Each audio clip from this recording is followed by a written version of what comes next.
তো hello everyone, welcome to our channel. তো দেখো, এই যে প্রশ্নটা দেওয়া রয়েছে, কি দেওয়া রয়েছে যে প্রশ্নটা লেডি কনস্টেবল মেন্স 2018-তে এসেছিল। জাস্ট এক দু লাইনে আমাদের প্রশ্নটার কিন্তু অ্যান্সার হয়ে যাবে। দেওয়া রয়েছে এক গ্লাস শরবতে সিরাপ আর জলের অনুপাত কত? 5:3। ওই শরবতের কত অংশ তুলে নিয়ে তার পরিবর্তে সমপরিমাণ জল ঢাললে নতুন শরবতে অর্ধেক সিরাপ আর অর্ধেক জল থাকবে। মানে সমান পরিমাণ সিরাপ আর সমান পরিমাণ জল থাকবে, তাই তো? অর্ধেক অর্ধেক মানে কি? সমান সমান। এইবার আমি কি করে করব? আচ্ছা, এই ধরনের প্রশ্ন দেখো, প্রথমে আমি যদি বলি সিরাপ আর জল, সিরাপ আর জলের অনুপাত কত? 5:3। তার মানে সিরাপ কতটা ছেড়ে?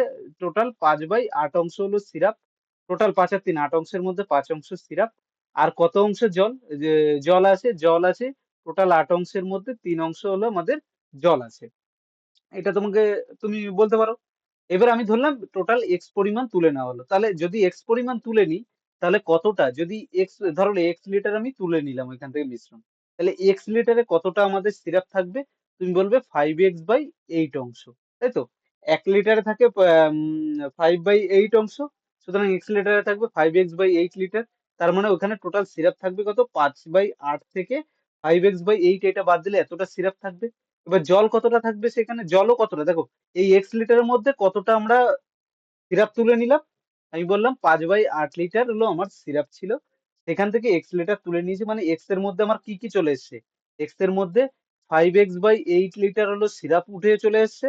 আর 3x/8 লিটার আমার কি এসছে? জল চলে এসছে এখানে, তাই তো? টোটাল হলো 8 লিটার, এক্স লিটারের মধ্যে এত এত অংশ করে আমার উঠে এসছে। সিরাপ এতটা উঠে এসছে, জল এতটা উঠে এসছে। তার মানে কি? টোটাল মিশ্রণ যে 5/8, এইখান থেকে সিরাপ বাদ যাবে কত? 5x/8। আর তাহলে জল কতটা হলো? 3/8 অংশ ছিল, সেখান থেকে 3x/8 অংশ বাদ চলে গেছে। কিন্তু আবার কি করা হয়েছে? এই যে এক্স লিটার তুলে নেওয়া হয়েছিল, তার পরিবর্তে এক্স লিটার কি হয়েছে?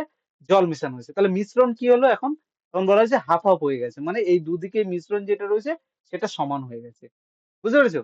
মানে কি, এইটা বাই এটা, সিরাপ বাই যদি জল করি তাহলে হাফ বাই হাফ কেটে দিলে 1/1 হয়ে যায়। বুঝতে পেরেছো? বুঝতে যদি না পারো কমেন্টে কিন্তু অবশ্যই প্রত্যেকে জানাবে। তাহলে এইবার আমরা কি করব? 5/8 এই পাশে নিয়ে আসো, তাহলে 5/8 মাইনাস 3/8 কে এই পাশে নিয়ে চলে যাও। আর এই পাশে কত? 3x/8। এই পাশে 5/8 দিলে 5x/8 minus 3x/8 plus x, এইটা হয়ে গেল। এবারে এটা করো, এটা করলে আমাদের কত আছে? নিচে 8, আর এটা 3 আর 5 বিয়োগ করলে আমাদের 2 হয়ে যায়। আর এইখানে কত? 2x/8 আর 8 দুগুণি 10, 10 প্লাস এই যে ওটা কত হয়ে যাচ্ছে? 2x/8 প্লাস এক্স করে দাও, আর এইটা করলে 8 আর 2 10, 10x/8 হয়ে যাচ্ছে। তাহলে 8 যদি কেটে দিই, তাহলে এক্স এর ভ্যালু কত এসে দাঁড়ায়? 2/10, তাই তো? 2/10, অর্থাৎ কেটে দিলে আমাদের কত আসে? 1/5। কত অংশ? তাহলে 1/5 অংশ কোনটা আছে দেখো তো? ডি যেটা রয়েছে, ডি আমাদের অ্যান্সার চলে এলো। তাহলে অ্যান্সার কি হলো? 1/5 অংশ, এটা আমাদের অ্যান্সার হলো। অর্থাৎ 5 যে রয়েছে নতুন শরবত যেটা রয়েছে, সেখানে কত পরিমাণ মানে কত অংশ তুলে নেওয়া হয়েছিল? টোটাল 5 ভাগের মধ্যে 1 ভাগ তুলে নেওয়া হয়েছিল। ঠিক আছে?